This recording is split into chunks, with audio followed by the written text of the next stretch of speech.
Welcome back to another episode of Black Opinions Matter, motherfucker. I'm your host, Black Trey, and I'm joined by Big Jerv. Today, Amin's out with a DMP. He'll be back next week. We got some fun stuff to talk about this show. Nothing too crazy. We have, Atlanta we caught up on. I got a chance to check out, the Come Home With Me episode. And then also, not what am I talking about? Come Home With Me episode. I mean, Come Home With Me Q&A and concert in Harlem. And yeah, I had a question I need to ask Jerv. So let's get into that. I don't know what I was thinking on that. Yeah, it's been a Come busy home with day, me man. episode, yo. Come Home With Me episode. I That's mean, all good. This the come home with me episode. It's all good.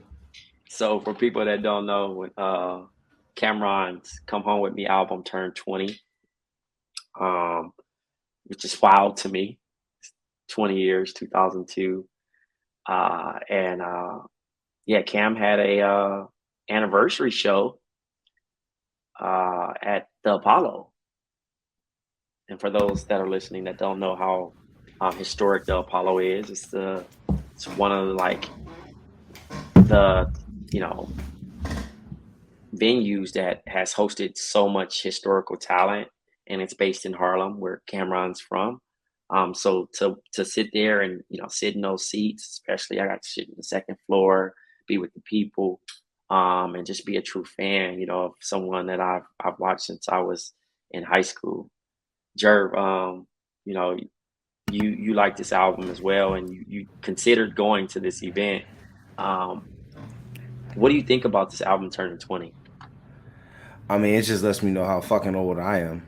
To be honest with you, because I feel like if I was to say, if you were to tell me, oh, one of Cam's albums is turning 20, I probably would have said SDE, right? Because like that just makes sense to me, right? Like, I was so young when it happened, and then it's just like, well, nah, SDE probably would be turning like 25, 30, bro. So it hurts my heart knowing this joint is turned 20, but it was a dope album. I mean, I liked it. If memory serves me correct, this was his debut album on Rockefeller, right? Yeah, Fresh into the Nas beef that was heavily brewing at that point in time between Nas and Rockefeller. Cam was on fire at this point in time. I mean, he had been going for a little bit.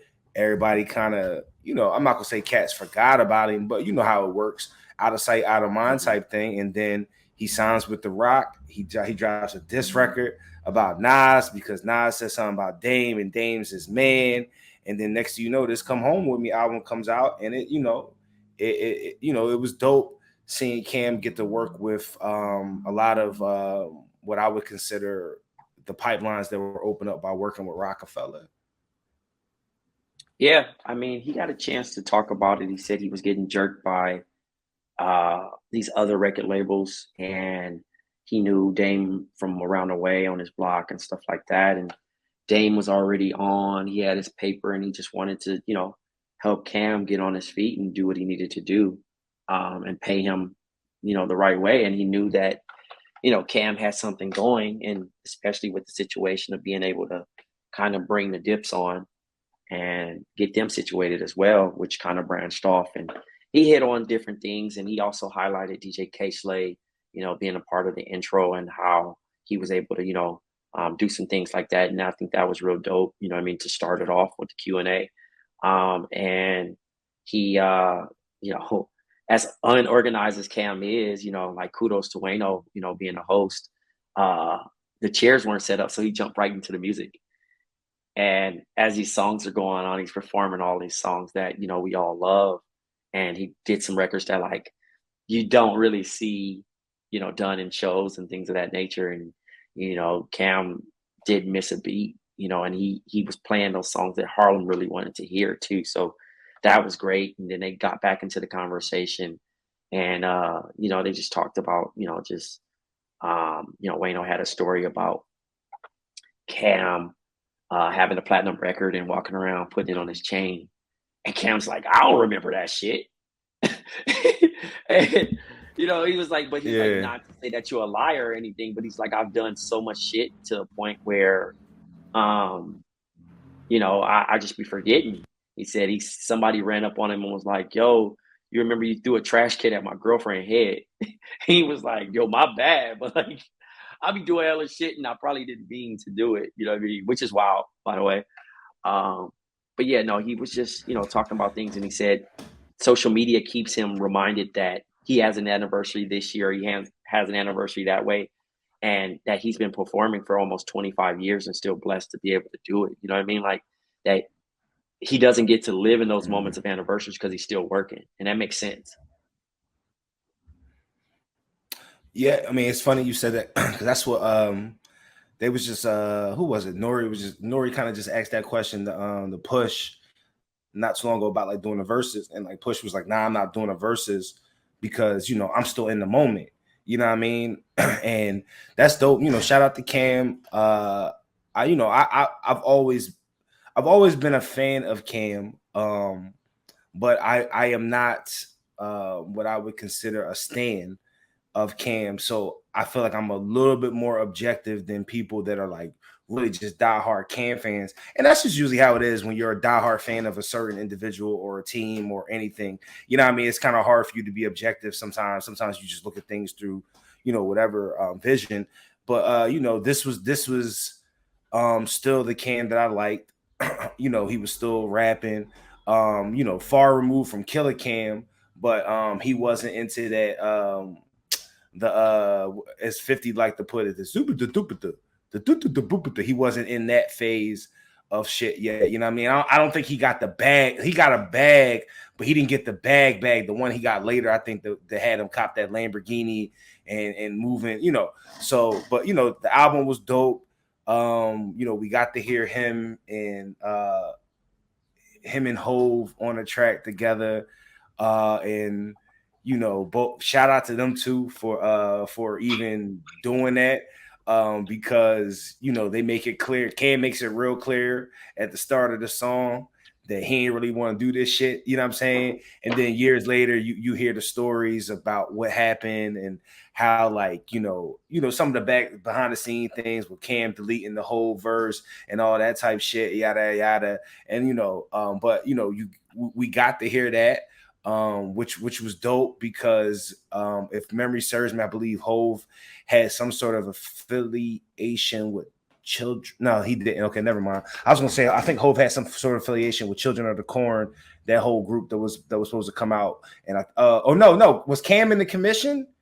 Cam was supposed to be in the commission. He wasn't. Okay. Cam was a part of Children of the Corn with Big L. But Big was supposed to sign Cam. I do remember that. Yeah. Yeah. So, I mean, but he wrote a bunch of shit. I think he did Crush on You. He did a couple other tracks. C's, right? He wrote C's verse. Yeah, yeah. So, again, and, SDE, they talked about him, SDE being, to the fans, his best album. Yeah. But I mean, I think it changes with what time you met Cam. You know what I mean? What era did you meet Cam? And I think that goes for what it is. And his influence was very heavy because it was grown-ass men and they were wearing all pink. Yep. And, shout outs to that, man, that influence. And I think that, he said with Murder Inc. and all these other groups allowed him to start a movement. You know what I'm saying? That helped him, pop. So he paid homage to that. And I think he did a good job. He brought Bottle out, which was very rare because I hadn't seen Bottle in a long time. They performed some songs. Jewels came out. Jim Jones came out. They performed some songs. Freaky Zeke came out just like hype it up per usual. But extremely, extremely worth it. Was the performance better than what they did at the Versus? Yes. Like they put on a better show? Mm-hmm. Okay. Yeah, like I mean, I don't think the Versus was even set up for that. You know what I mean? Because like I think when you're doing a Versus, you have to be strategic. Even though there's no true winner, the fans choose the winner. You have to look in the situation of like, how are you performing? And although MSG was a bigger stage and a bigger venue and things of that nature, they're at home in Harlem. So like they're doing their thing. like their thing. They're playing B-sides like Jim Jones did Harlem, and I lost it. Like South Illinois, but what about the East Side? Everybody else? Like, and I'm like, bruh, I've never seen Jones perform in general, and to perform one of the B-sides that I really love from like On My Way to Church, like he performed Certified Gangsters, and I was so confused because I'm like, this is a West Coast kind of type track, but the East I is love rocking that. with it. I love, bro. That's one of my favorite Jim Jones songs. I love that song. I tend to like a lot of the crossover Jones, right? Like Mm-hmm. the you know, when, you know, for off the top of my head, like when Hove would go over a Daz beat, you know what I'm saying, Mm-hmm. or even a quick beat, you know what I'm saying, like it. Even Leave Me Alone. Leave me Leave me, alone. Let yeah, me live my life. yeah, that because that's to the Pac beat. Yeah. I forget what the fuck song is that. That's mm, mm, mm, oh, I can't remember the name of the Pac song, but yeah, no, it's. I mean, listen, man, I one thing that need, you know, again, you're right. The verses is not the setup, and I love the fact that Cam still gets his flowers, because that Dipset movement, man, this album started off. I guess it would kick off the official, like, public kicking off of like the movement, right? And that Dipset movement, bro, is probably one. It's one of the illest movements I've ever seen in my life. I'm talking about the do rags, the Mm-hmm. Averex jet. You know what I mean? Like, I know Hove and them had they thing, but Hove's movement was with some Philly niggas, right? So it was a Yeah. different movement. You know what I'm saying? This was New York at his finest, but even more specifically, it was Harlem being shown out to the world in a way where it was just like, you know what I'm saying? Like, yo, it ain't just Brooklyn. You know what I mean? Don't forget, it ain't just Brooklyn, it ain't just Queens. Like, Harlem do its thing either. Also, you know what I mean? Harlem's always been doing a thing. And to watch the world, you know, I always I loved it because I realized how flashy Harlem niggas are. Mm-hmm. Like, they're the flashiest motherfuckers I've ever seen in my life. Like, and listen, like, I mean, I because of that movement, I feel like it's a little different now because everybody is just the same now, as far as everybody just does their own thing, and that's what I mean by the same. Like, no one really dresses the whole dressing of where you're from thing isn't I as mean, real as everything. The internet ruined all that slang. yeah, Like your personal thing is now exposed to the world. You know what I'm saying? Like you got people saying, "Oh man, what that John hit for?" Something like, you know what I'm saying, or niggas yep, saying, "Oh, that shit slap." You know what I mean? Like yeah, that shit slap, it dog. don't it don't even get to the point now where you get into the point of these Yeah, type of things where it's exclusivity. So shout outs to being around during that time. I'm not mad at it because it's overexposure to where you grew up, and now yeah, people can see a worldly view, and everybody can't afford to travel, so that's your closest thing to traveling virtually. yeah, for sure. But yeah, if they do take the show on the road, go see Cam and support them. Um, let's talk about Atlanta. What was your Okay. thoughts on this episode, brother? So, first of all, rest in peace to, you know, Kevin the Samuels. deceased Kevin Samuels, right? Hmm. Shouts to I you too, pointing that out before we even got I to it. appreciate that. He didn't do what I thought, though. Well, actually, you know what, he kind of did. It just wasn't the avenue that he really was always going down, which was basically, in his words, from clips that I've seen, bashing black women, right? Like, he still was coming at I mean, he motherfuckers. was So bashing black people. he was bashing black people in general. So, like, again, he did kind of do what I said, which was, yo, dude literally got the last laugh. Like, he got to call out a lot of black people for how they maneuver and stuff.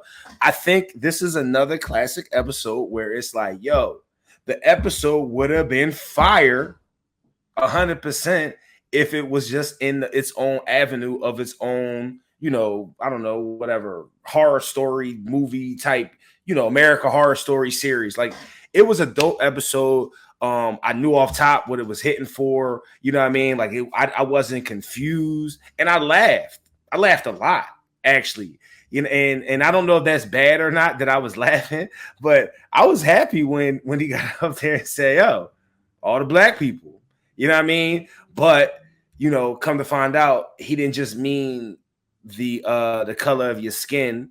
He meant more so like, do you define as black? Do you do quote unquote black things, right? So I thought it was hilarious when they asked. I'll tell you this, bro. I would have failed on some of them questions that he asked. Whatever boy's name. I like. I don't know how long you're supposed to not keep chicken on out on the joint, bro. I don't know. I don't make chicken. Really? That's crazy. Chicken. So you think you would struggle in an "Are you black enough" test? No, I wouldn't struggle in an "Are you black enough" test. I mean, that's what it basically was.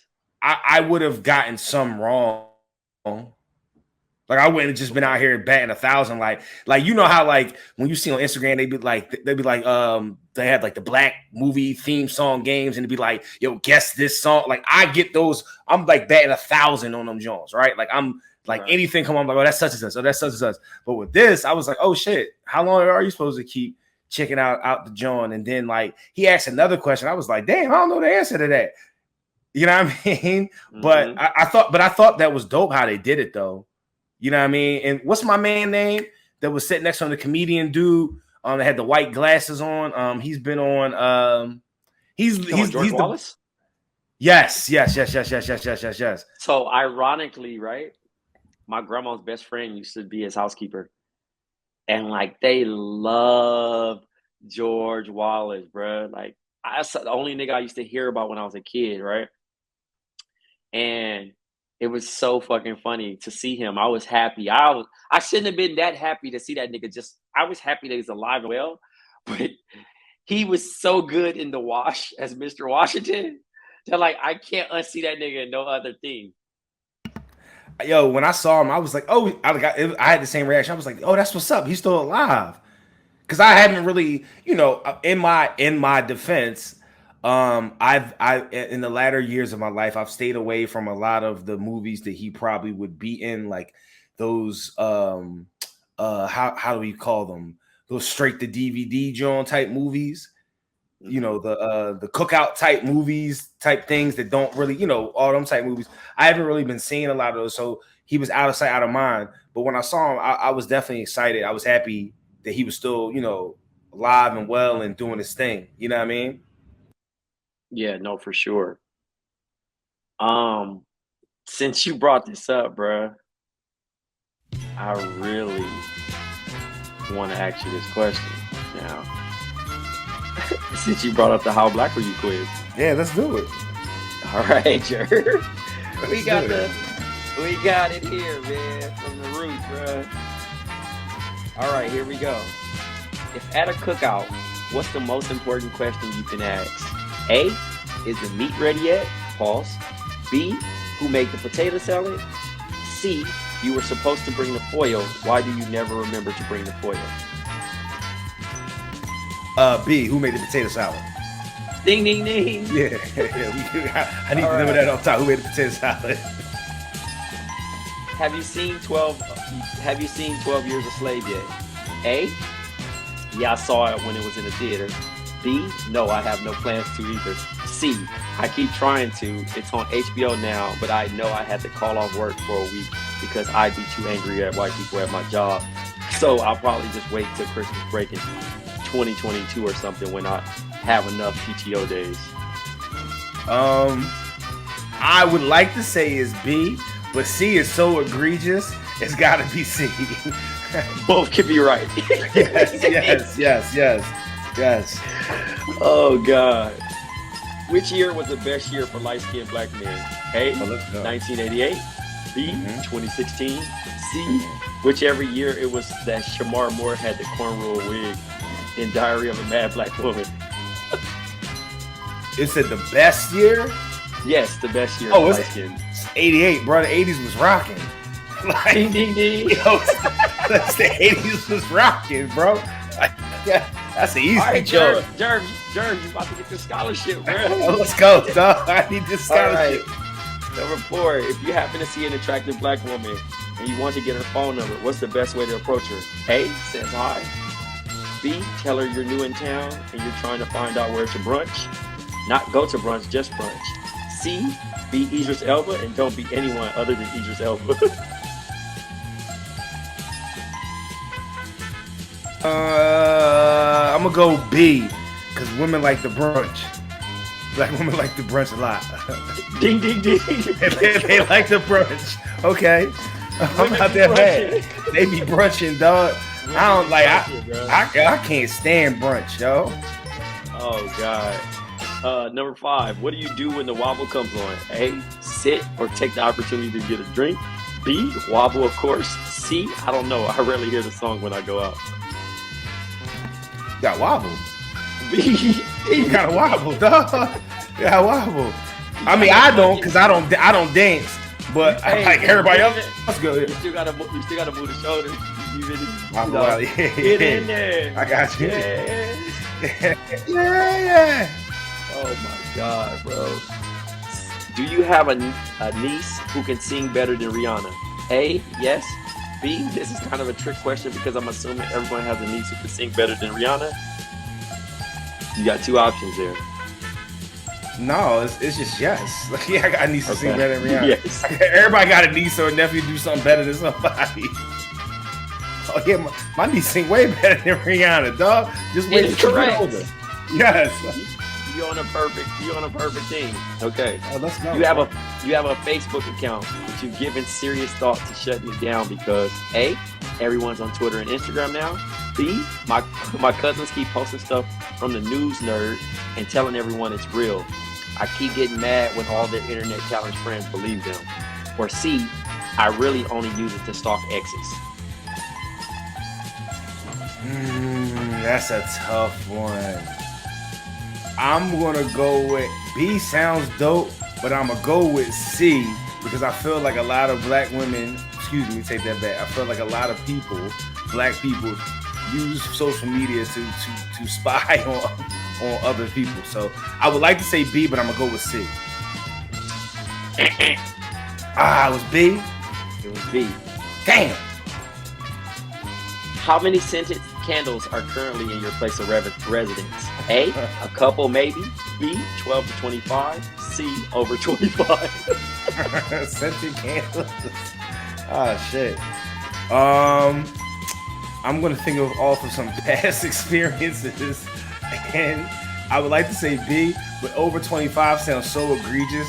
I just feel like it's got to be that. So we go with C, over 25. B or C is acceptable. Okay. Acceptable. So Got you. Have you ever purchased clothes, DVDs, mixtapes, appliances, homeowner insurance, or pornography while at the hair salon or barbershop? A, yes. B, no. Answer key: B, C, B, A, B, A, B, B, C, C, A. I was on mute, so I said yes before you even finished it. Once you said, have you purchased anything? Yeah, I purchased everything from there, dog. I've got, right, Jerv, I've got all types of shit from the barbershop to keep it all the way real. I ain't gonna put my barbershop out there though. You scored 7 through 9. You're in the perfect blackness sweet spot. Black enough to never have a question, but not so black that your blackness makes less blacks insecure. Basically, you're Don Cheadle. Oh, okay. My fucking God, dog. That was great. That was great. Okay. Please add the game show stuff to it when you get a chance. Because it's gonna be great content. But back to the show, I had to add that because you said you felt a certain way, so I had to look it up. This character, I don't know where they found this nigga from, but he totally looked like one of them niggas that get painted white just for like, however it is. And this nigga got a real black dad. But the nigga like a real black dad, like a real black dad though. Like not no Cosby show. Oh, my dad's just super successful, and we out here just fitting in. Like nah, his pop is black. Yeah, nah, and he was putting him through black shit. Like, hey, I ain't filling out no FAFSA. You gotta figure that out. My mama wouldn't fill out my shit. Mm. That's black shit. Yeah, so I could relate. You know what I'm saying? And black people don't want to give their social security number up, the last Fuck, four. what I mean, my social. Yo, ho, what you need that for? Yeah, so the fact that he wanted to go to ASC, Arizona State College, is hilarious. And um, yo, remember, yo, when he when when my man looked on his girl's social media page, oh my and he God, saw, and then he saw the muscular black man with no shirt on. oh my Yo, God, he lost it. he was losing his body. He was like, oh, she's about to go lose it. Yeah, she about to go get turned out. But what's so crazy is that nigga's white passing, so he was running with it. You feel me, for so long, and he wasn't even being Mm-hmm. his true self, even with his white girl and his white homies. And the fact that they went to a mixed school, I was hoping that like like bruh was like, I'm thinking like, all right, well, they probably go to all white school, but it was mixed, so it threw me off even more because he like kicking it with them, and this nigga played the video game and he called the niggas niggers. That shit was crazy too. Cause it's like, bro, what? And they had to like, his hair is coarse and shit. Uh, so He had that Malcolm X perm. yeah, his shit was sick, man. So all of a sudden, he's kicking it with his girl and the homies, and everybody's hyped about getting into college except him. And he fronting. And I think like that's relatable to a lot of people, especially like when their friends are going to school, and most people got a plan and most people don't have a plan, especially, if they're in like poverty. You got to think of like how you even gonna get to the school. Like niggas, moms and dads don't drop niggas off at college. Did your mom and dad do that? Oh, you mean like took me down to school? Yeah. Yeah. They drove me Yeah, that's down a there and shit. blessing, bro. That's a blessing. Like you had a chance to have your parents actually drop you off like on some TV shit.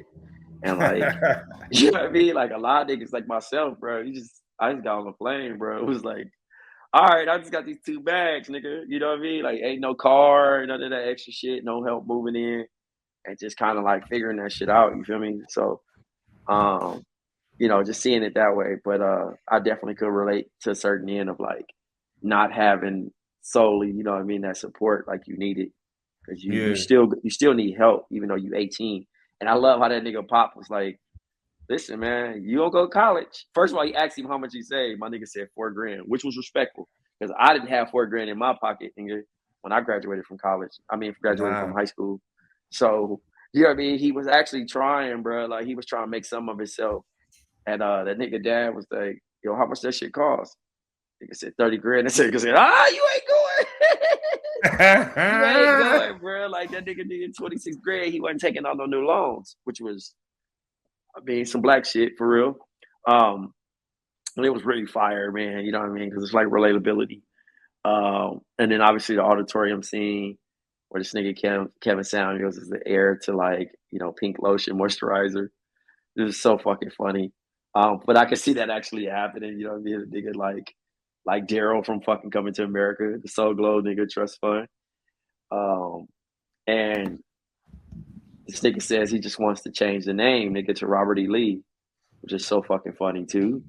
Um, but also like that, he's talking all this shit, and then he's like, I'm paying for y'all school, but only for the black kids. So the black kids turn. And bro, like, didn't even celebrate because I don't know if he was hiding that he black. Like, I was curious to see like if his girl ever met his dad, because they never showed mom. You feel me? So I'm like, like Nah. maybe he living a whole different life, bro. Where like it's just a high school relationship, or he only meet up and pull up on her. Like New in Yeah, Atlanta nah, or it was ATL. definitely one of those situations, right?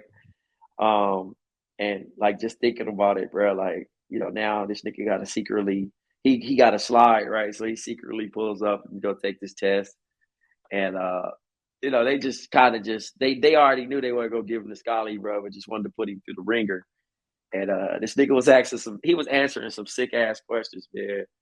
And nigga George Wallace was like, "You are white. You are a white." You know what I'm saying? Like, bro, he's so white He passing. was like, but my dad is black. He said, yo, but you are white. Bring that nigga down here and maybe we'll give him the Maybe scholarship. maybe we'll give him a scholarship. Cause you That's white. so fucking sick to me, dog. Um, so you know, we get past that part, and the niggas now at this point, he has Kevin Samuels and George Wallace in his head, and he's frustrated. And instead of going having school shooter vibes, the nigga has flamethrower vibes, and he's planning on burning his school down. But he's met by another person who's this Nigerian kid who's told that he's not black. And it's funny because being American, especially African American, you would think, especially me growing up, right? I'm from Compton. I didn't know too many African homies. I had one African homie from high school, bro was from Tanzania. And you know, bro, actually his name was Mandela. Shouts to Mandela. That's And he fire. hooped. You know what I'm saying? But he was always on his Bob Marley vibes, you know what I mean? I remember bro used to always play Easy Skanking. And you know, he Mm, was just always he was atheist too, which was so fucking funny to me that's because wild. he played on the basketball team. Like my coach was so thirsty to have this dude on our team, 6'5", real African cat, and he had dreads, and like he always made like logic, right? And he's like, everybody's like, huddle up, man, we gonna pray. And this nigga eyes would be wide open. Hey, and we'd be like, yo, that's why we lost, nigga, because you didn't close your eyes. Yo, so just thinking about that, but it was funny because like, you know, he was trying to understand American culture and I seen it, and like a lot of people would challenge him, like, bro, like again, like the kid said, bro, like you really not black, like you African, you and you also know you have a place of origin, like you can go back. Like when motherfuckers tell us go back to Africa, it's like nigga, if we go to Africa, niggas, like yes, we're tourists, but like we can't stay.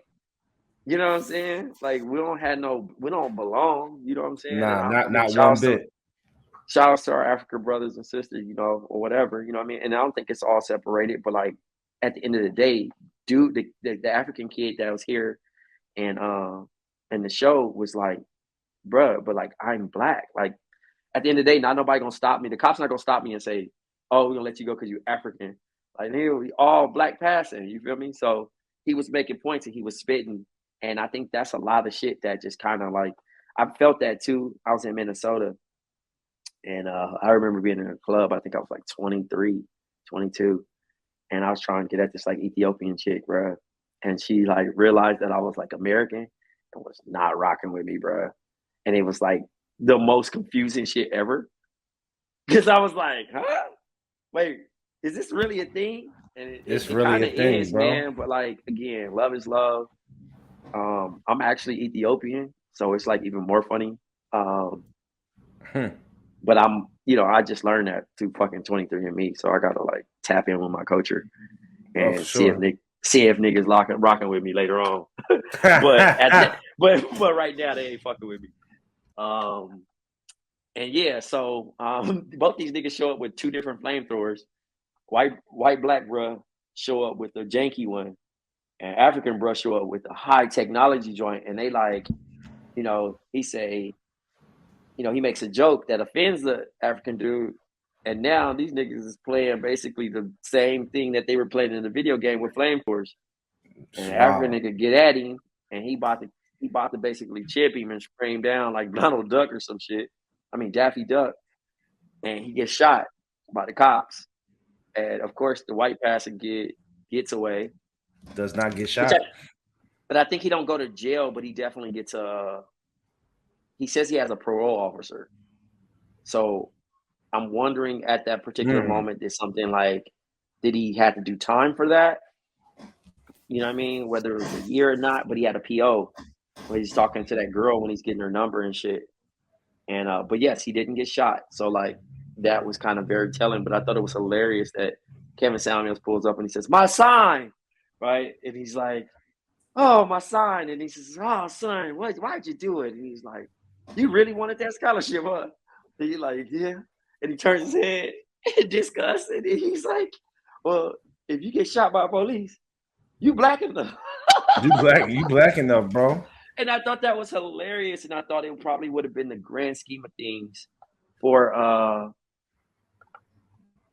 the grand scheme of things for you know, rest in peace, Kevin Samuels, to have like a quote unquote the last laugh, because I laughed at that shit and I thought it was hilarious and a great send off for him, and hopefully he was compensated the right way. They didn't do a RIP at the end, so I think it was probably shot way beforehand. But at the end of the day, like hopefully, they were able to take care of him in that situation. But it was a weird episode, but funny. I think that's been the telltale of the season. It's like obviously we want all funny shit, and they're going too deep to like tell us about shit that we already know. But I think they're trying to teach black on black shit to white people. I mean, it's all a theatrical or artistic way to discuss the problems that are in society, and it's done in a very very good way. Like he does, the shows are well written, they're well produced, all that stuff. It's just not what we signed up for when you sign up to watch Atlanta. That's literally the only problem. Yeah, nah, for Like, sure, man. So go ahead. nah, I'm just saying if these were one offs or like its own separate series, this would be like on some dope ass shit. Like, damn, this stuff is amazing. But Hmm. yeah, Donald Glover being Donald Glover, bro. Yeah, I didn't have too much thought for it. I don't hate it. Um, but what I fell in love for the show with, and how I raved about it and told other people to go check it out. I'm not referring this season. Um, I don't think that I wasted my time either though, because I laughed at a couple of things, so I wasn't like disappointed. But also there were um, one thing I can give credit to Donald Glover is that he employs black people, like people that have been out the scene. He reaches back and he's given a opportunity to that, and I think like he's given all these different type of writers a chance to express their views in episodes, because those are the ones, him and the guest writers, just like how Issa Rae did with the Insecure, having Sanaa Lathan write some episodes and stuff like that, and his brother actually has wrote some stuff too. So again, I'm not mad at it. I just think it was too deep for the intro. Um, and I think we got one more episode left because I think that was 9. So I guess preparing for the finale. It's all It's over the crazy as place. that now. Will we Yeah. see? Will we see poster? I mean, Paperboy in the finale? Like, I hope so. I mean, yeah. I mean, hopefully we will see. Um, and yeah, hopefully L doesn't get annoyed. That nigga been getting annoyed every single episode. Well, Al, sorry, not L, Al. But yeah, Al is constantly frustrated. All 4 episodes he's been in, yeah, he's been frustrated. Yeah, 4. yeah. Lastly, uh, the question I asked on Twitter earlier was, it was more so like, have you ever seen someone like that you follow and like kind of question should you speak to that person in person? Like you've never met them, but you see them and you're like, oh, I follow that person. Like, should I speak? And I think this happened often to me in New York City, but I'm curious to get your take on it. I'm like, what do you do? Do you introduce yourself? Do you just like go on about your business and let them rock? Or do you, because y'all been following each other. How do you receive that? I'm not really one that speaks to people, so I'd have no problem walking right past someone that I follow and not speaking to them unless they spoke to me. Yeah, no, that makes sense. I, Um, I'm just really I'm really bad at like I don't like conversation. You know what I mean? Like I don't like forced conversation. My bad. It's the sounds of Philadelphia in the nah, you good. summertime. Nah, you gotta let it rock. But I mean, I just don't fool with. I don't fool with forced conversation. I don't fool with awkward. I feel like that's awkward conversation. You know what I'm saying? If I follow you and we just generally are around a bunch of people that we all know and we start talking that way, cool. But like, nah, I ain't going out of my way to speak to somebody else. Now, if they speak to me, that's what's up. Like, you know what I mean? I'll talk to you. You know what I mean? But like, I'm not going to go out of my way because I feel like we're friends at, this ain't that. Like, you know what I mean? We ain't friends in like real life. We friends on social media. You know what I mean? Like I'm one of the last people that I'm one of the few people that left that I think still sometimes is able to separate social media from real life. You know what I mean? I like every now and then I get caught up just like everybody else. But if I want to treat social media like it's its own separate world and my life is something completely different, then I got to keep that same energy and just not, you know what I mean? Like, you know what I mean? Like I don't really know you. I just know you on social media. Yeah, nah. I mean, I seen some people today at the game, and I had never spoke, so I was like, I think it's weird if I don't speak and I'm making constant eye contact with the person, and I know that we follow each other. It's like, and I think that's my personality in general. Like, hey, what's up? 'Cause I'm gonna force you to talk, kind of like, yo, because now you're just looking, and I don't want you like, yo, I think I know who that person is. It's like, nah, you know me. Quit being fucking weird. We tweet. You know what I'm saying? But then I asked a question and somebody chimed in and said, it's better to just keep internet friends, internet friends. And I can respect that too, because motherfuckers could be weird. Motherfuckers are weird, dog. We're weird. Everybody's weird. Yeah, yeah, It's yeah. just No, on, it's a on standard. social media, you get to kind of hide it from everybody. You know what I mean? Because you could just say cool little half sentences or two sentences. You know what I mean? Say something funny or whatever. But at the end of the day, dog, you just weird, just like me. Like I'm weird as fuck. Yeah. Yeah, no, that's real. I mean, everybody has a sense of it's not even weird. I think social awkwardness. You know what I mean? Like of discomfort and things of that nature, or like how you may have imagined someone in your head, and now you meet them in person, and it's not like the persona of who it is. You know what I mean? So, yeah, it's pretty crazy. You know what I mean? But it was interesting to see that because I was just like, this would be a great topic. I'm curious of how many people actually meet people on the internet, off the internet, but then also what do they do when they see them? Like, I mean, we've thrown live shows in the past, and we meet these people in real life that consume our content daily, and it's kind of like, I'm such and such 36, or I'm, little such and such peep. And you're like, who? And you're like, oh yeah, bro. He's like, I'm the person that DM'd you. Da, da, da. You're like, bro, I don't even. I mean, that's Yeah, cool, and thank you for the I support. But it's appreciate like, it. Thank you for the it's support, so man. many people that tap in. You feel me? But I like to think I had a good memory of knowing people and remembering them from time to time. Like, I've did my job of, keeping up with our listeners and things of that nature. Um, Jerv, how you feeling, man? Before we get out of here, man, I see you got the Sixers jersey on. I Like, mean, I'm here, bro. It is what it is. I'm hurt.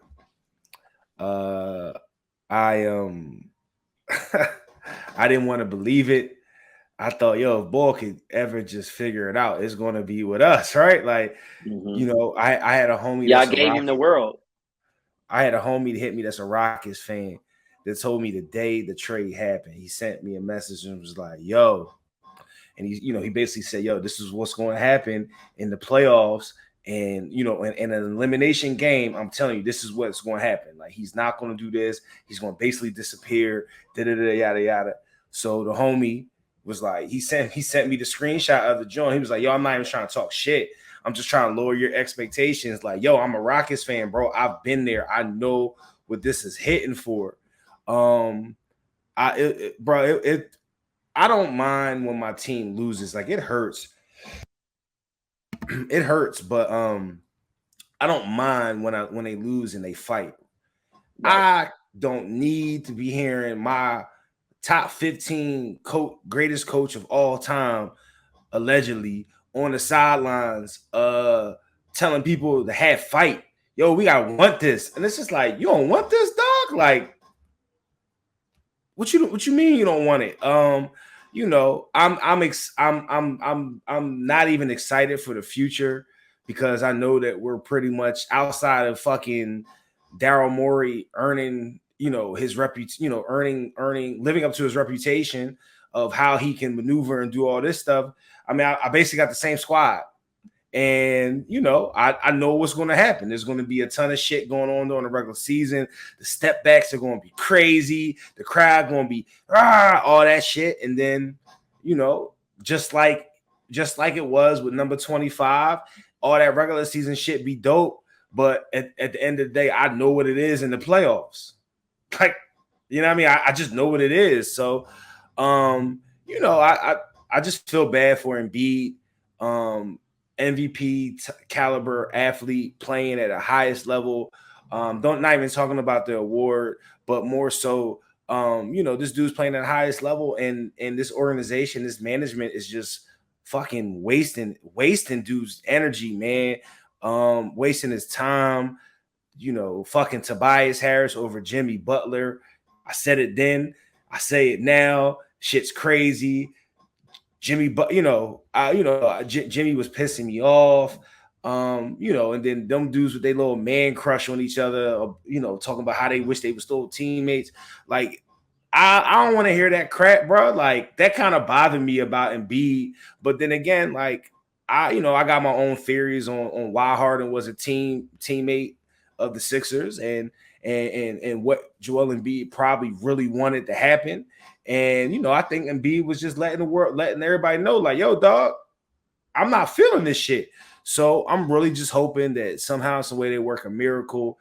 And not that they don't have to win a championship. I would like for them to, but I just want to give Joel Embiid the opportunity to play in the NBA Finals and just be literally the only show on TV at the time and allow the world to really see that this dude has the ability to be one of, if not the greatest center, like just ability wise. Like I obviously like, rings and all that shit. But at the end of the day, man, like I've never seen a dude of his size be able to do everything that he does. And then, you know what I mean? And it just sucks that, we as Sixers fans, we get to watch that 82 games a year or however many he plays. And, but the world, they're not going to get that 4 to 7 game series and just an opportunity to be like, oh shit. Like, he's really that good. Like, damn, like, this dude's taking step backs. He's 7'2", doing step back threes. He's shooting runners off of the wrong foot. Like, it's crazy. Right. So, I told one of my homies I wouldn't be shocked, man, if they fail him again this offseason and maybe one more offseason, listen, man, I wouldn't be mad at him, man. Charles Barkley had enough at some point in time. And I just really hope that we don't get to that point with Embiid. You know what I mean? I really hope that they can figure something out. And, hey, man, I don't know what James Harden has, if he has naked pictures of Daryl Morey or something, but whatever it is, whatever this affection these two have for each other, hey, man, we ain't paying $250 million for that shit. I'll tell you that much. Kiss my ass on that. Max me. Oh, and I'm not mad at Harden if he wants to get that 250, bro, because if I was homie, I don't care what y'all talking about, dog. 250. 250. Yeah, nah, listen, never be mad at the player. Be mad at the management. Take them people's money. Yeah. Free money. I know. Hey, bro, you earned it.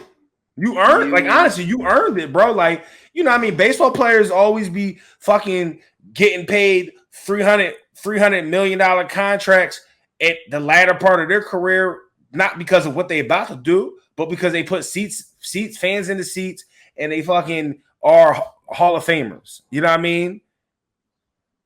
But I know if I'm top 75 ever, bro, I better come back being able to shoot up a damn spot up 3-pointer. Like, that's crazy to me. Like, it's the fact that main man can't shoot the ball without putting it on the ground first is crazy to me, because I don't think he puts the ball on the ground when he shoots his foul shots. Yeah. Whatever, man. Just anybody. Here we go. Anybody but Boston. Go ahead. I'm done. That was your exit interview, man. I just wanted to give you that time, man, to have your piece. I told you don't send no Sixer stuff to the group chat. I just ain't trying to see it, man. But I respect it. Catch us on the Overflow. We are watching We Are the City, correct? That is the We own name the of it. city. We We own own the the city. city. I apologize. We own the city on Overflow. We are on episode. We're covering the first three. We'll have the first three on this week's episode First three Overflow. on this week's episode. Make sure you tell a friend to tell a friend to sign up for Patreon. www.patreon.com/countthedings. Get exclusive content from us, watch alongs, catching some sports, things of that nature. Tap in, support your favorite gang, gang, gang, gang, gang. And y'all have a good night or good morning, wherever you're listening to it.